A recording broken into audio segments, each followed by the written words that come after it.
Vamos imaginar então cada um dos 7 critérios considerando esses 2 parâmetros então. A compulsão, né? Como eu detectaria a compulsão? Né? Eu detectaria a compulsão ao longo da história de uso dele, quando ele me contar aqui que em alguns momentos ele usava mais do que ele desejava, né? Que ele já tentou parar algumas vezes e não conseguiu, de que ele passou até algum tempo usando menos, mas logo ele voltou a usar mais. Isso então para a gente pensar na compulsão. Como eu conseguiria ver a tolerância? Essa talvez seja uma das mais objetivas e fáceis, né? Ele vai contar então que foi aumentando o uso dele ao longo dos anos, né? A tolerância, inclusive, é um dos poucos sintomas entre esses 7 critérios que isoladamente não quer dizer nada, né? Sintomas de abstinência. Quais são os sintomas de abstinência da cocaína? Né? É um quadro que se caracteriza inicialmente por uma lentificação, ou por um desconforto, ou por um quadro depressivo, que ao longo das horas passa por um quadro de fissura, inquietação, irritação, irritabilidade, disforia, que é o que a gente chama. Né? Esse mal-estar que parece que vem não sei de onde e vai para não sei onde. Né? Essa coisa meio, esse mal-estar pelo mal-estar. Isso são sintomas muito presentes, são sintomas de abstinência muito comuns, né, nesses usuários. Geralmente de manhã é um período em que eles estão mais irritados, mas não necessariamente, né, considerando o padrão de uso do crack, especialmente aquele usuário que usa muitas horas e fica dias sem utilizar.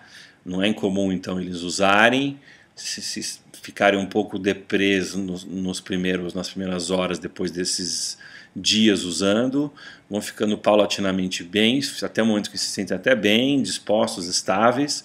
Depois vem chegando uma irritação, uma fissura, uma irritabilidade, e aí ele acaba recaindo.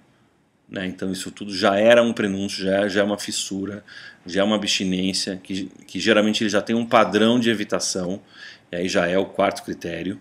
Né? Então a gente vai notar, por ele estar evitando sintomas, um padrão de consumo mais ou menos óbvio, mais ou menos claro, mais ou menos previsível. Que se ele não percebe, por exemplo, o familiar percebe. Fala assim, doutor, ele recai a cada 3 dias, ele começa a ficar mais irritado, aí tem uma hora que ele some, vai e usa e fica 2 dias sem aparecer em casa. Então tem um padrão, tem uma história que se repete. Né? Se a história está se repetindo, é porque a pessoa está evitando o sintoma. O critério de estreitamento também é bastante claro para o usuário de crack. Considerando que no começo ele ainda consegue manter alguma coisa e conciliar com alguma coisa, com o tempo tudo vai se desmilinguindo, vai se desmontando e ele vai ficando cada vez mais voltado para o uso.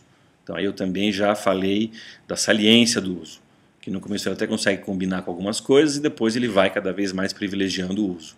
É claro que também não vamos achar que ele necessariamente vai para a Cracolândia. Então tem alguns usuários atualmente bem documentados, usuários que estão usando há anos e trabalham o dia todo e fumam no final do dia. Pode ser um padrão menos observado, mas também existe. Então você vê que são usuários com saliências distintas. Tem usuários que desmontam tudo para ficar usando crack, tem usuários que ainda conseguem manter algum tipo de contato com o mundo da abstinência. Então, mas conforme esse uso vai se consolidando, ele vai ficando mais estereotipado, mais óbvio, e isso é o estreitamento. Então, só para a gente ver que, considerando o histórico dele e considerando o dia típico, a gente encontra aí os principais critérios, ou a gente investiga os principais critérios que a gente precisa. Nós temos que diferenciar dependência de uso nocivo. Vamos ver o que está escrito aqui no livro. Uso nocivo. A característica essencial do uso nocivo é um padrão mal adaptativo de uso de substância que acarreta complicações clínicas e ou psicossociais ao indivíduo de modo recorrente, mas geralmente restritas ao período do consumo. Essa é uma característica importante, porque fora do consumo não existe compulsão pela droga, não existe um padrão de consumo que é regular ao longo do tempo. Muitas vezes a pessoa usa, vai usar um mês depois, uma semana depois, 3 meses depois, não tem uma regularidade. Mas sempre que o consumo acontece, ele acontece de forma mal adaptada. Ou seja, o indivíduo tem problema sempre que usa. É claro que para o crack, né, que é uma droga geralmente associada a padrões de consumo mais graves, né, às vezes parece difícil diferenciar.